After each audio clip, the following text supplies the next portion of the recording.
Happy May 4th, everybody.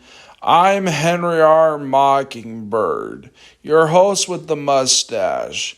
If you happen to stumble across my top 10 worst things in the Star Wars sequels, you might have assumed that I hate all Disney Star Wars, which is not true. I like The Mandalorian. I'm looking forward to the Ahsoka show. And I even liked Obi-Wan Kenobi, despite its more than obvious flaws. One show I think is the best show underneath The Mandalorian is Andor. And while I was watching Andor for the first time, I couldn't help but notice some similarities to the sequel trilogy. So in this video, I'm going to count down the top 8 ways that Andor succeeds where the sequels fail. So sit back and relax.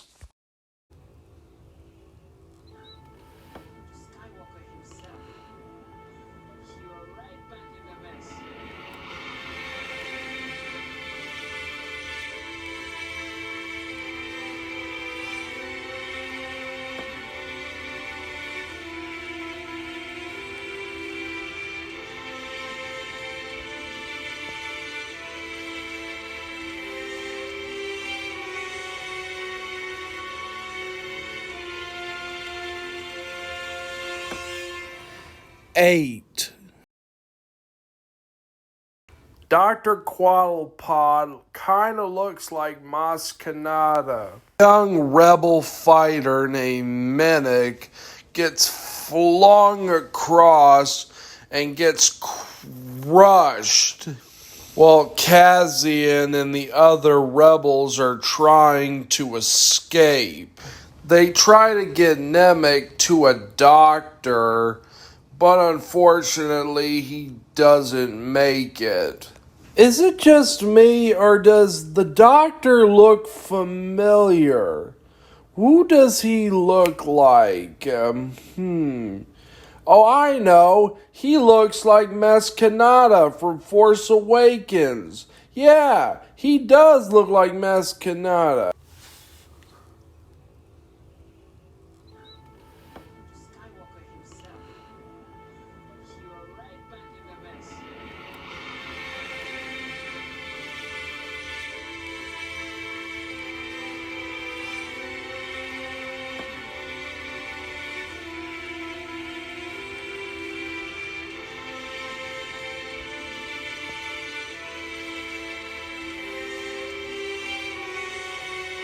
7. B2EMO has a more original design than BB-8.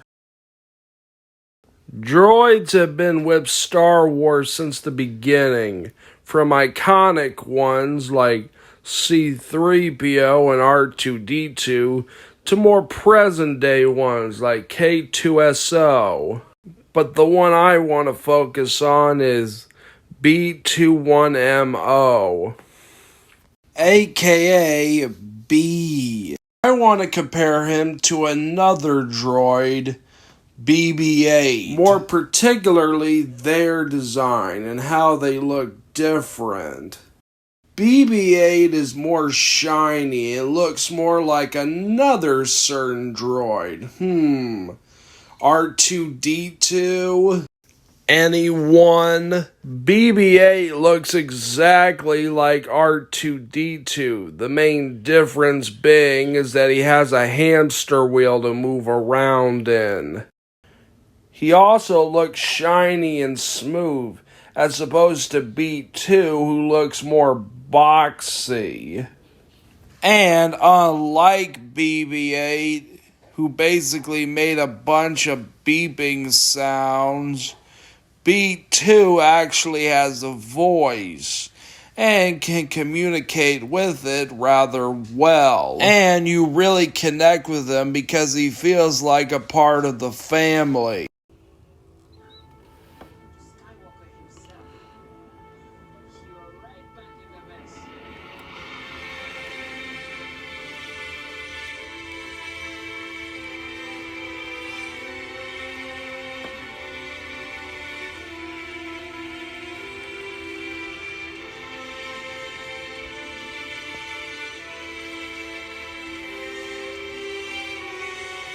Number 6. Better world building. Love 'em or hate 'em, one thing you cannot deny is that the sequel trilogy sucked when it came to world building. Compare this in stark contrast to the prequels, which excelled at world building, expanding on the universe that the original trilogy took place in. The problem with the sequels is that it did little to explore its imaginary world. The closest we get to something like that in the sequel trilogy is the casino scene on Kino Bite. But that scene is so pointless, you could have written it out and you would have lost nothing outside of a pretty cool scene. But even then, it's so weird and over the top, it feels like something from The Great Gatsby. This is where Andor comes in. In Andor, we see people eating and drinking. Also get to see the way people live. Like on Ferrix, it's more ancient, as where our antagonist lives, Cyril lives in a more modern-looking quarters. We see Luthen on the Star Wars equivalent to a bus or a metro. They show us Cyril in the Star Wars equivalent to a transportation hub. We see Cassian laying low in a beach town. These things may be small on surface level, but they do add a lot to Star Wars, because you can imagine yourself being there.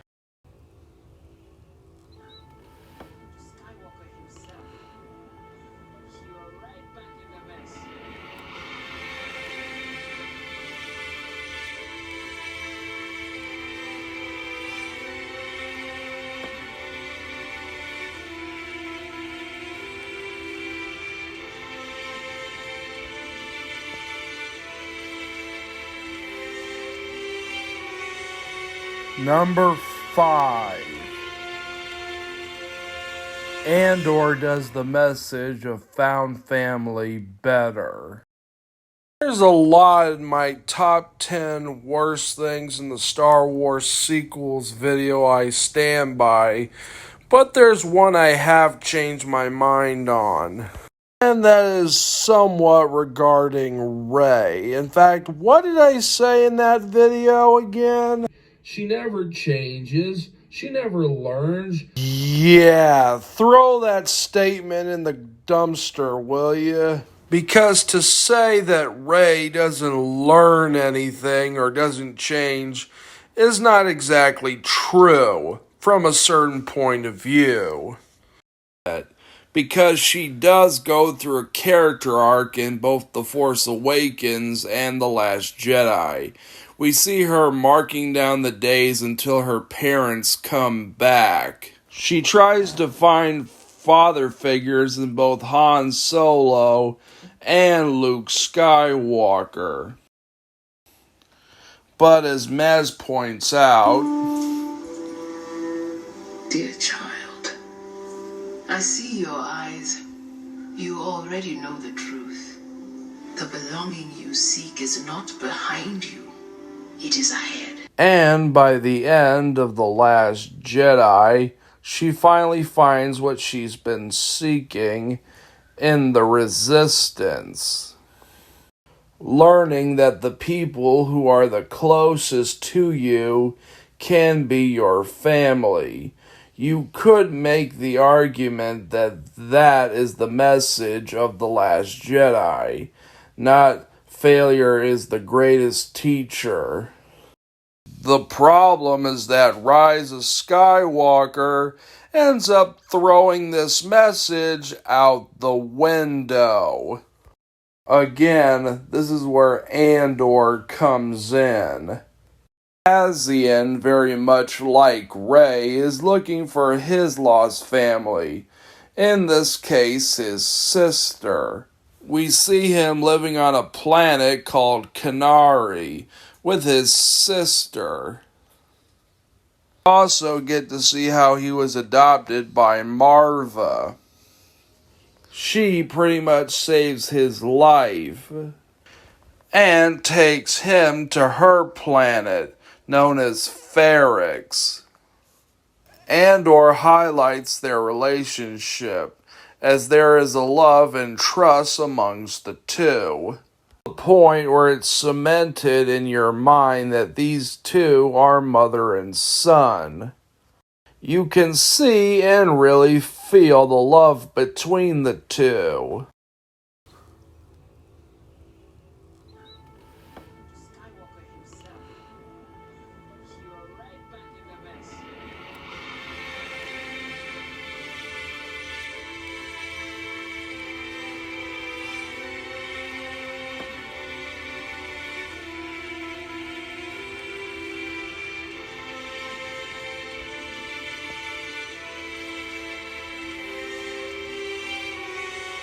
Number 4. The Empire is more intimidating than the First Order.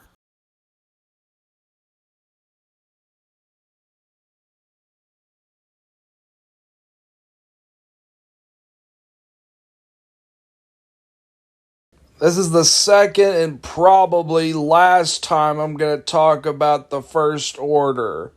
They suck as villains, and they're boring as all hell. The only villain in the First Order who comes closest to being anywhere near threatening is General Hux, and he's only threatening in The Force Awakens. Again, this is where Andor comes in. We get to see the Empire in their prime.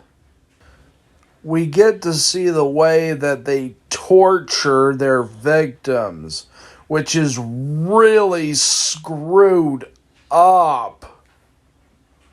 And the way they run their prisons. They can fry their prisoners just by pushing a button. Even the villains in Andor are a huge improvement. Like Cyril. He is a creep. He's always slithering around and annoying people to no end. And then we have Dedra Meero, our main villain, who is sharp and is pure evil. Not a shred of kindness is in her. Who could I compare her to?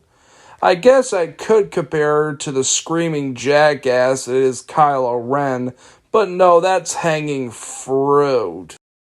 Instead, I'll compare her to a character who I did not bring up in my top 10 worst things in the Star Wars sequels, Phasma. And why didn't I bring up Phasma in that video? Well, to put it simply, I forgot she was even in Force Awakens and The Last Jedi. She left so little an impact on me. Hell, Darth Maul from Phantom Menace left more of an impact on me. Phasma barely leaves much of an impression outside of her look, unlike Dedra Meero, who is vicious, smart, and her smartness only makes her even more scary. She is willing to make people suffer in order for her to succeed. Now let's go back to Phasma, who barely has much of a motivation for what she does. And your villain is lacking in motivation and only blends into the background, you know your villain is an epic fail.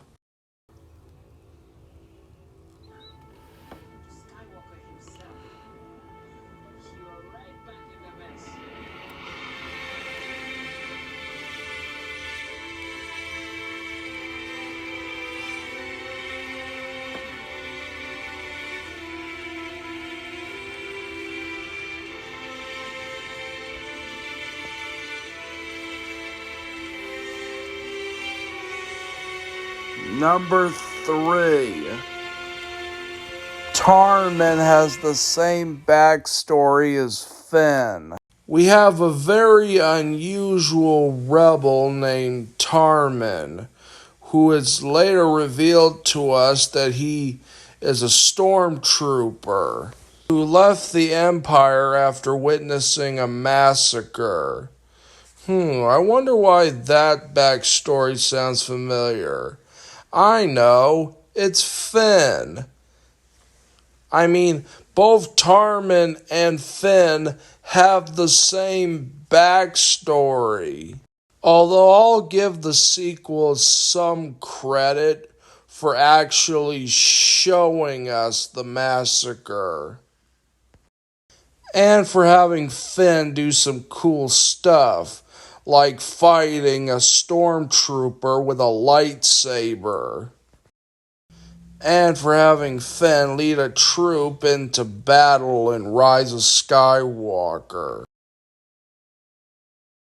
While Finn is more jovial and lighthearted, Tarmin is more reserved. He's also very cautious, not always willing to trust everyone easily. He's pretty much everything Finn should have been. And like Finn's character in the sequels is neglected, Tarmin is put to good use.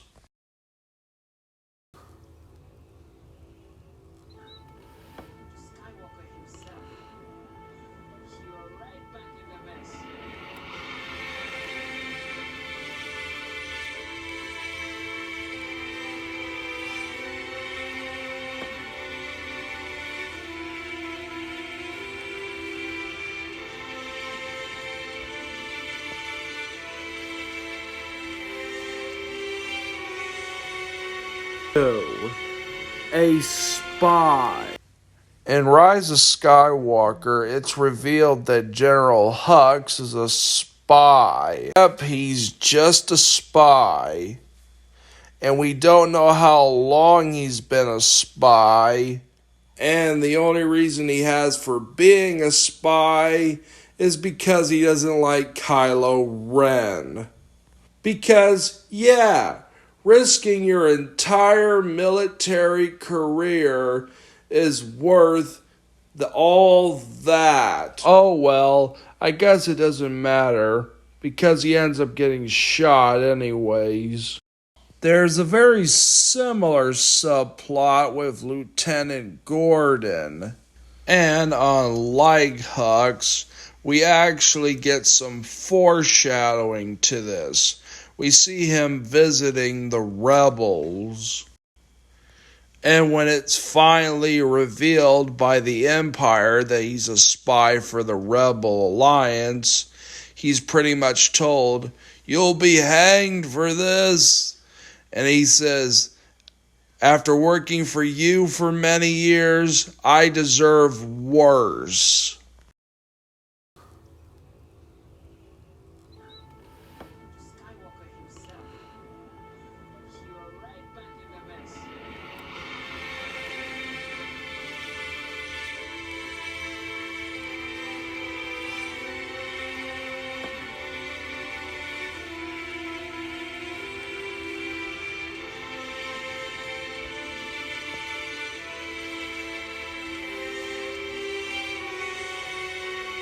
Number 1.